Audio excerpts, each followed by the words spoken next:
you just mentioned the things you took over in May, or things you've inherited.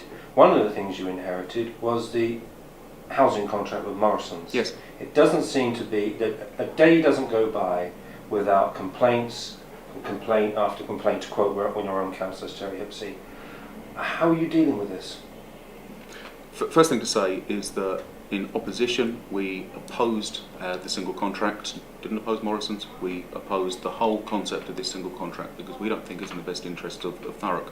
However, we've inherited it, we have to make it work, we're committed to making it work.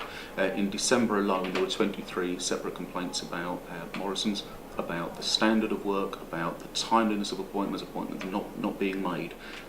That there is a meeting next week between the Chief Executive of Morrisons and the Director of Community Wellbeing here, at which it's going to be made pretty clear that we want to see an improvement plan put in place which gives our tenants the kind of service that they deserve.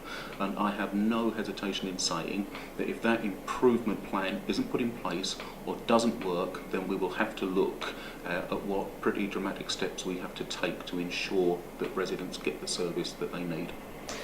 Because this is National Apprenticeships Week, yes. And Thurrock Council, we interviewed some of Thurrock Council about all the work you're doing with apprentices, but I guess one of the problems is that we interviewed a number of companies who are hoping to get that drip down from the Morrisons contract, who say the unfortunate fact is, on the week of National Apprentices Week, they've had to make their apprenticeships redundant. Yes. So it is taken, there is a real need to address this issue, isn't there?